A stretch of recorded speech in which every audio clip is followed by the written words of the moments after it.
Shalom, puji Tuhan.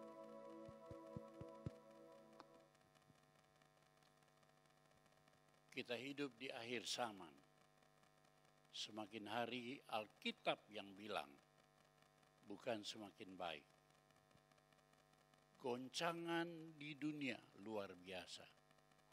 Tuhan bilang, aku akan menggoncangkan bumi, tapi bukan bumi saja, langit juga akan digoncangkan.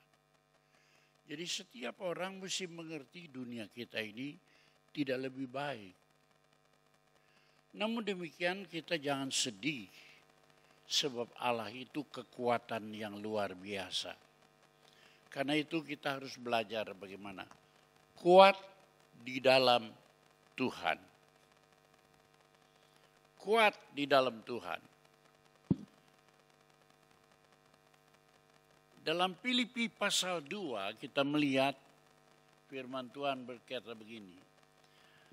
Perihal nasib orang, jalan hidup orang itu ya tergantung kepada Allah dan manusia. Jangan berpikir nasibmu itu bergantung kepada Allah. Enggak. Jangan berpikir juga nasibmu bergantung kepada kepintaranmu, sekolahmu, usahamu, dagangmu. Tidak juga. Tapi kepada Allah dan manusia. Jadi saudara sekalian, kalau bergantung kepada diri manusia, itu kita tidak bergantung kepada Allah, itu kita akan ekstrim hidup di atas muka bumi ini. Bila kita tergantung pada diri kita, maka kita ini sekuat tenaga menjalankan usaha beragama supaya kita jadi baik, supaya bisa diterima oleh Tuhan. Mungkin kita menjadi orang yang ekstrim, melakukan hukum-hukum Alkitab, apa yang diperintahkan Tuhan secara ekstrim, dan mungkin kita menjadi orang yang membentuk diri kita menjadi front pembela agama. Itu orang yang ekstrim. Ya, sebaliknya bila kita berpikir bahwa nasib kita sepenuhnya bergantung kepada Allah, kita malas berusaha, tidak berusaha. Dan kalau kita nanti miskin melarat, wah itu mah kumaha Tuhan weh. Jadi manusia itu benar-benar menjadi kuat ya bila mana kita hidup di dalam kuat kuasa Tuhan. Lah kita ada di sini di bumi. Kita punya pekerjaan usaha, tapi kita betul-betul kuat kalau kita hidup di dalam kuat kuasa Tuhan. Filipi tadi berkata, kerjakanlah keselamatan.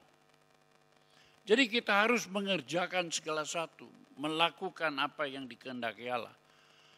Tetapi dikatakan juga, karena Allah yang mengerjakannya di dalam kamu. Jadi kita harus bekerja, mengerjakan, mengusahakan keselamatan. Tetapi jangan lupa Allah yang mengerjakannya di dalam kita. Pikiran kita, perasaan kita, kehendak kita, kemampuan kita, kasih karunia Tuhan. Itu yang membuat kita.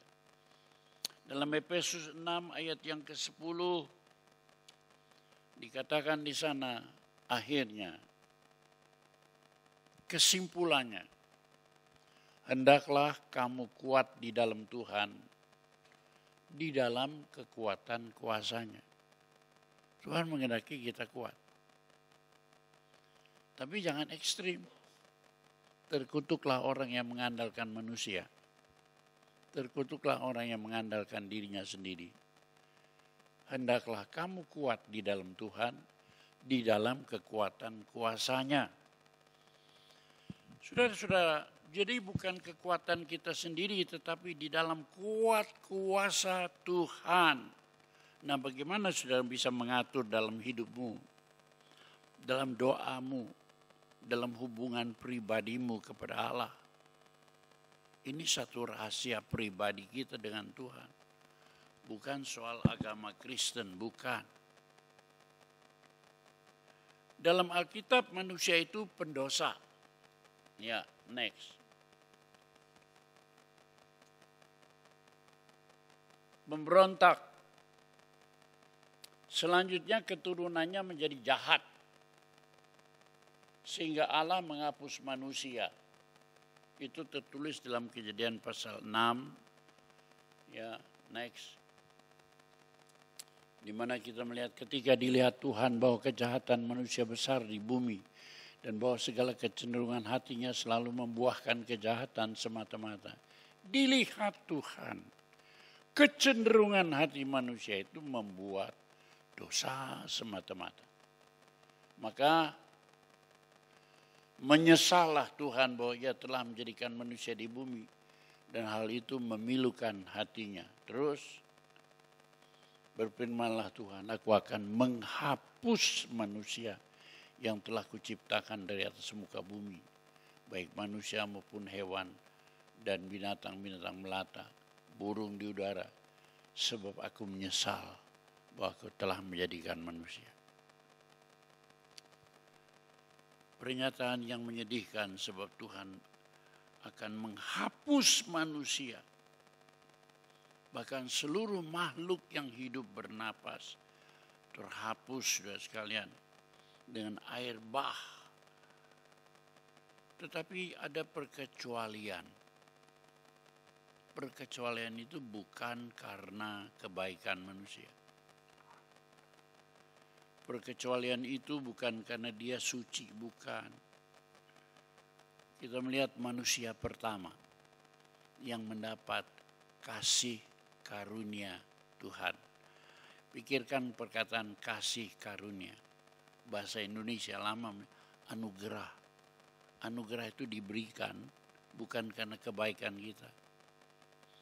Arti kata kasih karunia, kasih yang dikaruniakan, anugerah yang diberikan, itu artinya seorang yang sangat besar, rela menunduk untuk orang yang sangat kecil, bagaikan kaisar raja yang besar, merendahkan dirinya, menilik pengemis di jalan. Itu orang mendapat anugerah. Apa seorang pengemis kok sampai diperhatikan oleh raja? Siapa Anda, debu tanah? Diperhatikan oleh Allah, Tuhan seru sekalian alam. Nah, saudara-saudara, manusia pertama mendapat anugerah, kita lihat next. Tetapi Nuh mendapat kasih karunia di mata Tuhan. Saya minta catat betul perkataan itu, kasih karunia, anugerah. Bukan usaha, bukan kebaikan, bukan seperti orang beragama, bukan. Kasih anugerah, kasih karunia. Catat betul dalam hatimu untuk diturunkan kepada anak cucu buyut supaya mendapat kasih karunia Tuhan. Kita lihat bukan saja Nuh yang mendapat kasih karunia, tapi beberapa manusia lain yang menjadi hebat karena kasih karunia Tuhan itu antara lain Musa. Di Israel itu, bangsa Israel itu di Mesir sangat tertindas jadi budak. Tapi Musa itu menjadi pembebas Israel bukan karena dia baik, tapi karena kasih karunia Allah. Dicatat dalam Keluaran 33 ayat 7. Musa mendapat kasih karunia Allah. Jadi di antara sekian banyak orang, saudara harus memikirkan agar dirimu mendapat kasih karunia, bukan usaha agama, bukan rajin ke gereja. Tetapi oleh karena Anda takut akan Allah, sangat mengasihi Tuhan. Di rumah, di mana saja, sangat hormat kepada Tuhan. senantiasa hatinya melekat kepada Tuhan. Sampai Tuhan memilih orang ini aku beri kasih karunia. Nah, Daud juga mendapat kasih karunia di mata Tuhan. Banyak orang hidup. Tapi kemudian Tuhan berkata, aku memberikan kasih karunia kepada Daud. Sehingga keluarganya dan kerajaannya akan kekal sampai selama-lamanya. Kisah Rasul 7 ayat 46 menyatakan tentang itu. Ya, Daud mendapat kasih karunia di mata Allah. Dan ia memohon supaya diperkenankan mendirikan suatu tempat kediaman bagi Allah Yakub. Saking cintanya.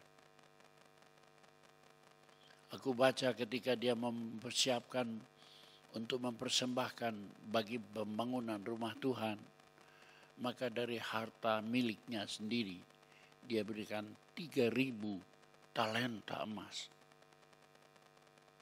Saya hitung 1 talenta 34 kilo kali 3.000, 102 ton.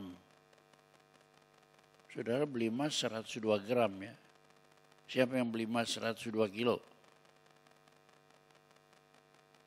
Siapa yang beli emas 102 ton? Ini diberikan karena kasihnya akan Tuhan. Jadi Daud itu sangat mengasihi Tuhan. Bukan berarti orang sangat mengasihi Tuhan itu tidak berbuat dosa. Bisa aja berbuat dosa. Sudah lihat anakmu banyak kali, ya, kalau kau mengasihi anakmu, apa tidak berbuat salah? Banyak salah. Tapi anak kita itu mendapat kasih karunia di hadapanmu. Begitulah Daud mendapat kasih karunia di mata Tuhan, sehingga keluarga kerajaannya kekal sampai selama-lamanya. Dan dari Daud itulah turun sampai Yusuf dan Maria. Dari Yusuf dan Maria lahirlah Yesus. Sebelum mereka menikah, selagi mereka bertunangan, Roh Kudus memilih mereka. Ini dari keturunan Daud, sehingga kerajaannya kekal sampai selama-lamanya. Karena dari keturunan Daud, itu kerajaan Allah melalui Yesus Kristus sampai kita hidup bersama Tuhan di surga. Itu pilihan karena kasih karunia. Ya, jadi saudara beragama baik, beragama Kristen baik, mentaati firman Tuhan baik. Tapi saya bukan bicara soal itu. Saya bicara soal orang pilihan Allah sehingga diberi kasih karunia di mata Tuhan. Bisakah saudara merasakan bahwa Anda menjadi orang yang dipilih, menjadi orang berkasih karunia? Tapi bukan saja Daud, orang beriman tertentu itu juga mendapat kasih karunia sesuai dengan Efesus 2 ayat 8. Sebab karena kasih karunia kamu diselamatkan oleh iman. Jadi kasih karunia orang berdosa diselamatkan oleh Tuhan. Itu berarti kasih karunia. Boleh saya lihat tangan yang teracung? Siapa yang merasa dirinya suci? Yang tidak bisa berbuat dosa. Semua kita pendosa. Pendosa harus dihukum mati. Tapi kalau dia dihidupkan, itu namanya kasih karunia. Roma 6 ayat 23, upah dosa maut. Tapi kasih karunia Allah, hidup yang kekal. Nah, ada dua. Upah dosa maut, tapi kasih karunia Allah, hidup yang kekal. Nah, untuk itu kita mesti sadar kenapa maka kita disebut mendapat kasih karunia. Sebab kita bukan orang hebat, bukan orang baik. Siapa manusia itu di hadapan Allah? Dalam Yehezkiel pasal 2 ayat 1 ada sapaan manusia itu di hadapan Allah. Allah menyapa manusia itu bagaimana?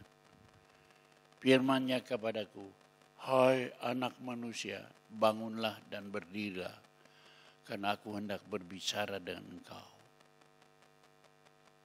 Hai anak manusia. Itu bahasa aslinya Ben Ha Adama. Hei yang berasal dari tanah. Hei yang berasal dari debu tanah, dengar aku mau bicara kepadamu. Dalam kitab Yehezkiel terdapat lebih dari 90 kali ucapan Allah kepada Yehezkiel. Hai anak manusia. Artinya, hai anak tanah, hai anak debu. Menunjukkan siapa kita di hadapan Allah. Kita makhluk yang lemah. Siapa yang sekarang jadi pemimpin? Siapa yang jadi orang kaya? Siapa yang jadi orang hebat sekarang ini? Ben Ha Adama itu berasal dari tanah, dari kelemahan yang paling lemah, sehingga harus hidup senantiasa bergantung penuh kepada Allah. Beberapa hari yang lalu meninggal dunia tua-tua dari Gereja Bethel Indonesia Jakarta Kelapa Gading, Bapak Hendro. Bagus. Dia bilang dalam 1-2 hari aku akan mendapat sukacita luar biasa. Dia ngomong sendiri. Perhatikan 1-2 hari aku dapat kasih karunia Allah yang besar. Jadi keluarganya pada kumpul semua, apa maksud papa ini? Lalu kemudian dia kongko bicara-bicara. Dia nonton TV. Sementara dia nonton TV, dia lihat juga. Dia kasih komen. Ya. Wah, ini kok jadi begini, kok ini kok begitu. Terus dia bilang, aku akan bertemu Tuhan enggak lama lagi. Sudah dia ngomong itu, dia diam di kursi itu. Lalu kemudian, di kursi nonton TV loh, langsung plek. Istrinya menangis, menggerung-gerung. Langsung telepon Om Julius, telepon Om Julius. Padahal saya sudah 8 bulan gak ke Jakarta. Saudara-saudara, yang saya kagum orang kalau mau meninggal hidupnya suci di hadapan Tuhan, dikasih tahu sama Tuhan. Waktunya pun dikasih tahu. Hebat sekali. Nah, coba kita baca Pengkhotbah 12 ayat 7. Debu kembali menjadi tanah seperti semula, dan roh kembali kepada Allah yang mengaruniakan. Debu itu adalah serbuk tanah. Terbang dia. Jadi kalau dia turun jatuh ke atas tanah, dia bergabung sama yang beku, itu namanya tanah. Bagian dari tanah itu namanya debu. Debu itu bagaimanapun hebatnya akan kembali menjadi tanah seperti semula. Tapi roh itu kembali kepada Allah yang mengaruniakannya. Dan kita ini tidak bisa hidup tanpa roh Allah. begitu dicabut, selesai. Sebab dulu Tuhan menciptakan Adam itu, maka Allah menghembuskan napasnya, jadilah Adam, jadilah manusia, makhluk yang hidup. Jadi kalau Allah menghembus, hidup. Kalau Allah menarik, mati.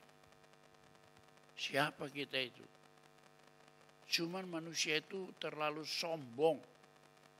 Lupa semua. Dan lupanya itu keterlaluan. Itu sebabnya Tuhan kasih segala macam bencana, COVID. Itu untuk mengingatkan semua manusia. Hei manusia sadar. Hei Ben Hadama. Sadari dirimu. Sebab Sakaria pasal 4 ayat yang ke-6 berkata, bukan dengan keperkasaan, bukan dengan kekuatanmu, melainkan dengan rohku, firman Tuhan. Nah, saya cuma ingin menyampaikan kalau orang beragama itu masih ada kekuatan kita. Tapi kalau orang mendapat kasih karunia Tuhan, siang, malam, pagi, dan petang dia merasa hidupnya ada dalam kasih karunia Tuhan. Pertambahan umur 1 hari saja. Bangun pagi. Haleluya. Kasih karunia Tuhan masih melekat dalam hidupku. Kemudian kita lihat Allah itulah yang menjadi sumber segala kasih karunia. Itu nyata di dalam Yesus. Allah Bapa di sorga itu menyatakan kasih-Nya kepada manusia melalui Yesus. Itu dikatakan dalam 1 Petrus pasal 5 ayat 10. Allah sumber segala kasih karunia. Jadi saudara hidup di atas muka bumi itu ingat-ingat. Saya 16 tahun masuk gereja. 16,5 tahun saya dibaptis. 17 tahun saya penuh dengan Roh Kudus. Sejak itu sampai hari ini. Jalan 82 tahun. Saya hidup dalam kasih karunia. Bukan agama Kristen. Saya menyampaikan ini supaya saudara siap-siap. Yesus sudah hampir datang. Supaya kita ini menjadi orang pilihan. 2 Timotius pasal 2 ayat 1. Di sana dinyatakan, sebab itu hai anakku, jadilah kuat oleh kasih karunia dalam Kristus Yesus. Saudara boleh sekolah, saudara boleh berdagang apa saja. Saudara boleh jadi sarjana teologi, master, doctor of theology. Tapi saya ingin menyampaikan, jadilah kuat oleh kasih karunia dalam Kristus Yesus. Jadi orang-orang yang sudah merasa cukup bertobat dalam nama Yesus. Sebab kalau kau sudah merasa cukup, itulah dosa yang paling besar di hadapan Tuhan. Sebab engkau tidak pernah mengharapkan kasih karunia Tuhan. Bersandar penuh. Bayangkan bangsa Israel itu adalah anak cucu Abraham, saudara sekalian. Yang telah dilepaskan dari perbudakan di Mesir. 40 tahun di padang belantara. Oh, mengembara di atas padang pasir, saudara sekalian. Penuh tantangan. Tapi akhirnya oleh kasih Tuhan, mereka masuk tanah Kanaan, tanah perjanjian itu. Mencapai puncak kemuliaan di bawah pemerintahan Daud dan Salomo. Tapi kemudian Salomo itu melupakan kasih karunia Tuhan. Orang kalau sudah sukses itu bisa lupa diri. Ya. Sehingga sesudah Salomo anaknya itu berpaut menyembah berhala. Dua anaknya, satu Yahuda, satu mendirikan negara Israel penyembahan berhala. Dan sesudah itu bangsa Israel terbuang oleh karena pemujaan berhala, saudara sekalian. Keturunannya itu dalam pemerintahan Raja Ahab dan Ratu Isabel. Isabel itu dalam Alkitab. Wahyu berkata, perempuan sundel. Maksudnya bersundel, dia mencintai bukan saja Allah, tapi mencintai dewa-dewa kafir. Ya, sebab itulah saudara sekalian, diserang oleh bangsa musuh dari timur. Orang-orang Babil datang. Babil itu sekarang bagian dari Irak. Dari Irak datang terus ke barat, nyerang bangsa Israel. Kemudian bukan saja menyerang, ditangkap, diboyong, dibawa pindah, jadikan budak. Bangsa yang tadinya begitu menjulang tinggi, sekarang terhempas, jatuh,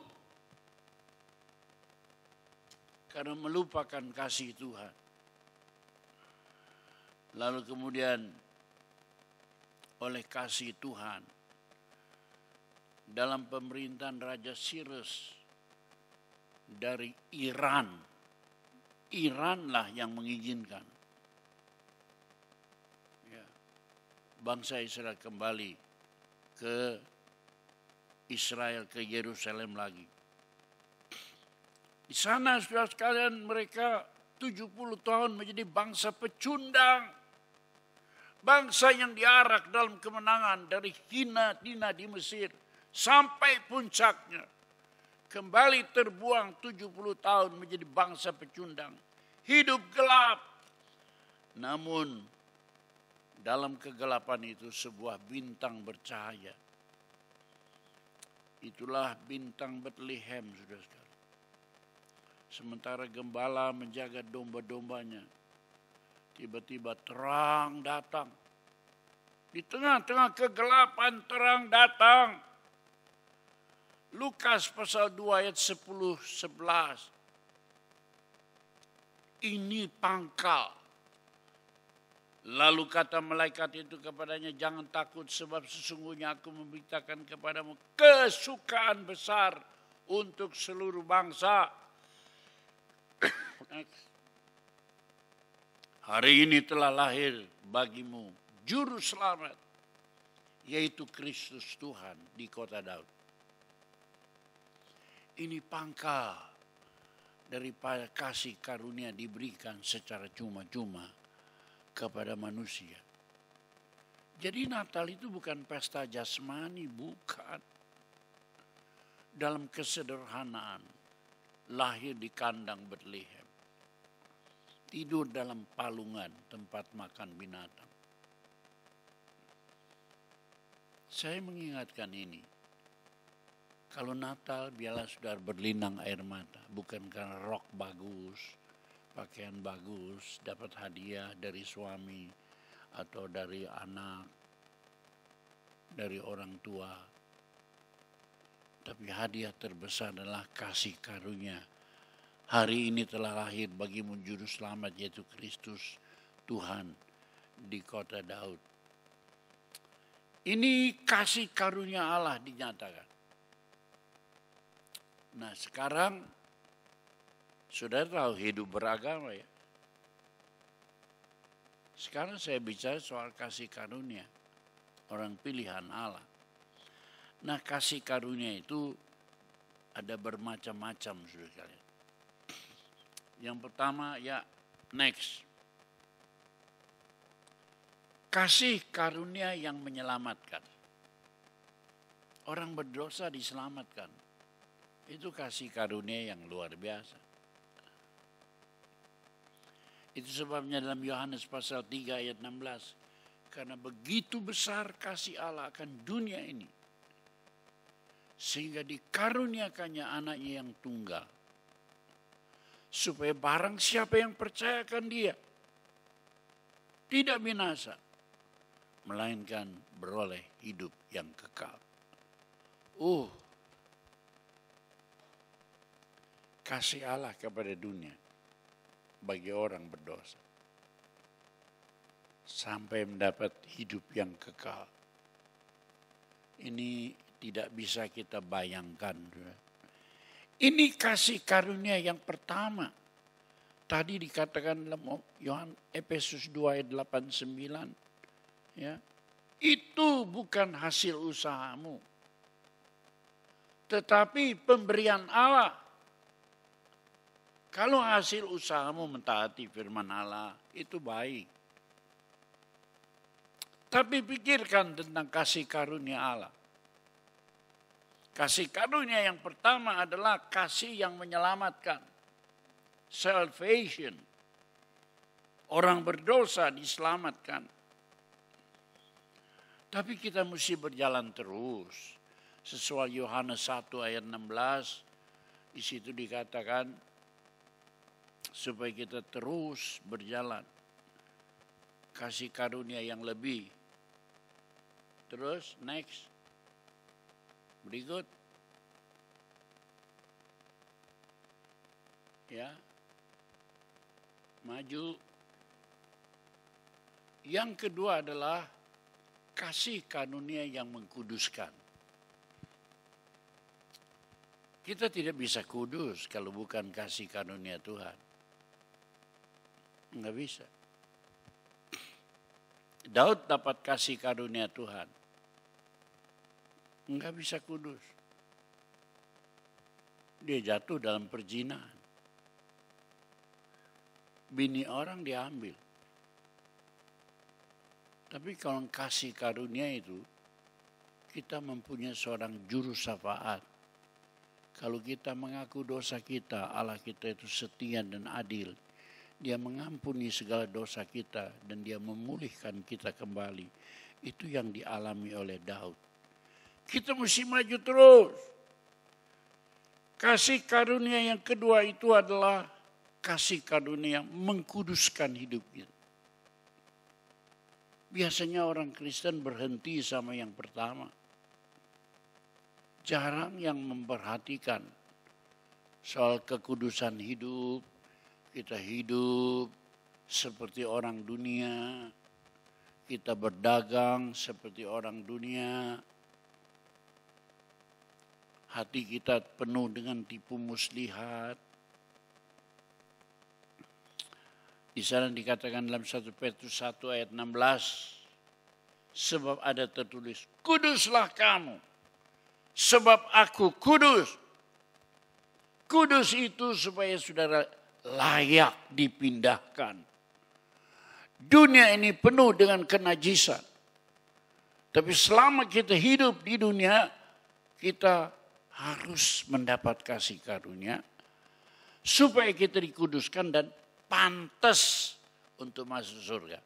Satu proses pemindahan dari dunia ke dalam surga, ya kita mesti dikuduskan, ya itu merupakan kasih karunia, ya roh hati kita yang didiami oleh Roh Kudus itu mengerjakan kekudusan dalam hidup kita. Sehingga hidup kita berkemenangan atas dunia, atas daging. Kalau saya lihat di dunia ini ya, di Indonesia, pengguguran kandungan itu paling banyak oleh anak remaja. 2 juta 1 tahun. Berapa? 2 juta. Masya Allah. Tidak bisa dia menahan hidupnya untuk tidak kudus. Anak remaja itu begitu hot sedikit saja, gandeng-gandengan, cium-ciuman. Lalu 3 bulan lagi sudah bunting-buntingan. Dan itu sudah sekalian yang menyebabkan kotor dunia kita. Kita menjadi anak daging, tidak bisa hidup berkemenangan. Itu baru. Saya lihat sudah sekalian hidup di dunia itu, kalau orang kaya itu lain lagi dosanya. Lakinya ya dia bilang jajan lah. Itu perasaannya benar. Yang penting aku pelihara kasih makan anak istriku. Perkara aku jajan itu kan pokoknya aku balik ke rumah. Waduh. Percabulan, persundelan dianggapnya jajan. Masya Allah. Jangan pernah ada dalam hidup orang yang mengharapkan surga seperti orang dunia. Nah, kalau istrinya tahu, istrinya sakit. Tapi kalau suami terus jajan, istri bilang, bukan lu aja bisa jajan, gua juga bisa. Timbullah Senang dan Tante Girang di mana-mana. Supaya saudara sadar betul. Ini percabulan, persundalan dunia sudah terlalu muak. Allah melihat kejahatan manusia di atas muka bumi. Jangan bertanya kenapa COVID dibiarkan Tuhan. Sebab Tuhan mau supaya kita yang sudah berbuat dosa sadar. Tapi yang belum berbuat dosa terpelihara di dalam kekudusan. Kalau kita sudah demikian, kita meningkat lagi. Kita menerima kasih karunia tingkat 3. Itu saudara sekalian disebut kasih karunia yang memberi kemampuan berpikir serba mungkin. Jadi saudara jangan pikir orang pintar dari sekolahan. Itu terbatas sekali. Tapi kalau saudara sungguh-sungguh hidup dalam kasih karunia Tuhan, maka kasih karunia memberi kemampuan berpikir serba mungkin. Possibility, thinking. Possible, I'm possible. Bukan dari Mary Liana di dalam TV. Tapi kemampuan yang dari Allah untuk berpikir. Sehingga seperti dalam Markus pasal 9. Dikatakan, saudara sekalian, kita bisa mendapat hikmat, akal budi, luar biasa. Seperti Keluaran 36 ayat 1 dan 2, Allah memilih Eliab untuk membentuk tabernakel, rumah sembahyang orang Yahudi zaman dulu. Pilihan Tuhan diberi kasih karunia. Pikirannya itu seperti pikiran malaikat. I'm possible. Bukan seperti ilmu jiwa. Inti kekuatannya manusia. Tapi kalau kasih karunia, inti kekuatannya dari Allah. Oleh karena Yesus dan dalam Roh Kudus, kita bisa menerima itu. Nah, ini, jadi kalau sudah lihat orang secara pintar, cerdas sekali itu jangan pikir dari sekolah tinggi ya. Itu dari kasih karunia Tuhan yang disebut roh hikmat, roh pengetahuan, dalam terjemahan lama disebut roh makrifat. Ini datang dari Roh Kudus. Karena Allah memilih kita dalam kasih karunia. Oh, nah kalau sudah kita selamat dalam Yesus, lalu kemudian kita masuk dalam tingkat 2, kekudusan.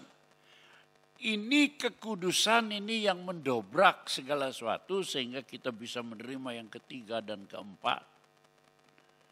Kalau kita tidak bisa masuk dalam kekudusan, tidak sungguh-sungguh masuk dalam kekudusan, Enggak bisa kita menerima kasih karunia yang hebat. Dan orang-orang yang sekarang merasa dirinya hebat, pintar, cukup. Dalam nama Yesus, aku minta kalian tersungkur di bawah kaki Tuhan. Harapkan kasih karunia Tuhan. Supaya memberi kemampuan berpikir serba mungkin, possibility thinking. Lebih daripada akal biasa. Lebih dari sekolah. Kita mendapat makrifat dari Allah. Dan akhirnya kasih karunia tingkat yang keempat. Kasih karunia yang memberi hidup berlimpah-limpah. Di dalam tanda ajaib dan mujizat. Hidupnya penuh tanda ajaib. Mau mati nggak bisa mati. Ya. Berapa kali saya mau mati. Tapi kasih karunia Allah hebat.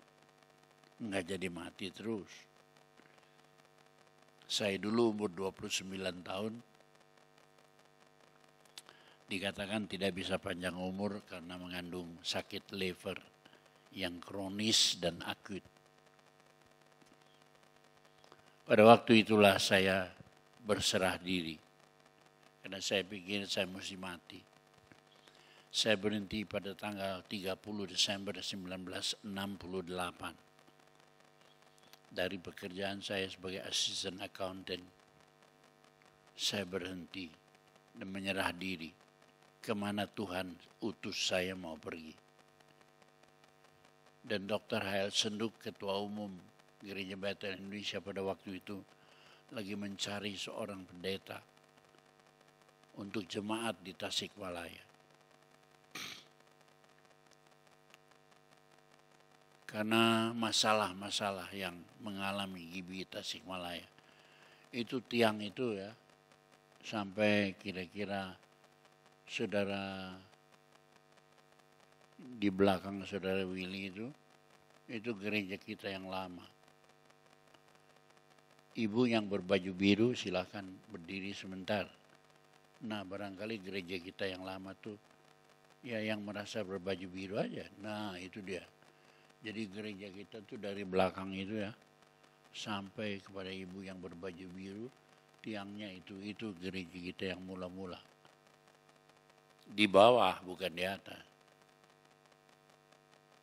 Ya, saya dikirim Tuhan sebab saya pikir saya mau mati. Jadi saya pikir kalau mau mati ya sudah, saya kerja. Apa pikiran saya? Bangun gereja sebanyak mungkin. Jadi kalau saya mati sudah diperhitungkan Tuhan apa yang saya buat bagi kemuliaannya. Tapi ketika saya berusia kira-kira 53 tahun, saya dapat mujizat. Saya periksa hepatitis A, hepatitis B, hepatitis C, semua ini lenyap, tidak ada. Orang yang diramalkan mesti mati dan siap untuk mati, bangun gereja sebanyak-banyaknya. Sebagian gereja saya serahkan kepada saudara Ruby Dirgantara untuk mengurus gereja kita di Jawa Tengah. Tapi kemudian dia berdiri sendiri. Tapi saya pikir ya sama aja lah. Yang penting dirawat dengan baik. Itu sebabnya ada gereja kita di Nias 5. Kapan-kapan saudara Swi akan putarkan gereja kita di Nias. Supaya kita semua tahu di ujung-ujung sana kita punya gereja. Ada 4 gedung besar kita bangun di Nias. Tapi ternyata saya tidak mati. Jadi kalau sudah tahu sudah harus mati, layani Tuhan. Pasti nggak bisa mati. Masa Tuhan mau rugi sendiri kalau kita mau melayani dia? Dia bilang, oh jangan dulu ini, jangan mati dulu. Dia melayani kita benar-benar. Itu sebabnya saya mendapat kasih karunia dari Tuhan. Pernah saya operasi empedu, buang empedu. Itu kan soal remeh. Tapi kemudian batu empedunya loncat masuk ke dalam pankreas. Sehingga saya mau mati lagi. Jakarta itu rumah sakit di Kelapa Gading. Hebat, gagal juga. Saya dibawa ke Singapura. Ya, akhirnya saya mendapat kasih karunia sampai hari ini masih hidup. Berapa kali mau mati? Itu namanya kita hidup ya dalam kasih karunia yang limpah dengan tanda ajaib dan mujizat. Ulangi dari pertama, nomor 1, kasih karunia yang menyelamatkan. Salvation. Saudara sudah mengalami. Tapi yang kedua, dalam nama Yesus saya mohon saudara merindukan itu. Kasih karunia yang mengkuduskan hidup. Sebab ini pembuka jalan untuk menerima kasih karunia yang luar biasa.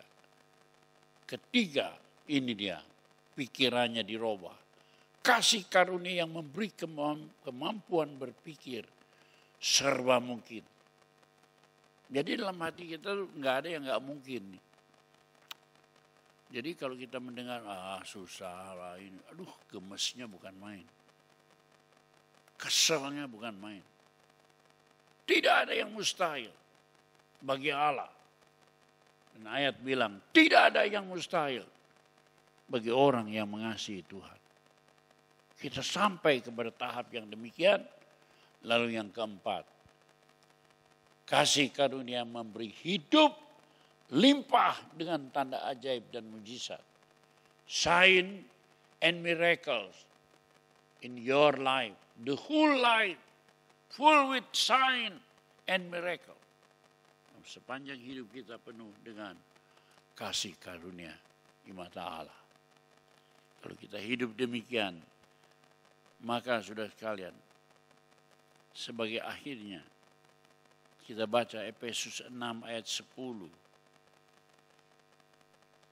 Akhirnya hendaklah kamu kuat di dalam Tuhan, bukan dalam kuatmu, tapi di dalam kekuatan kuasanya. Next. Ya.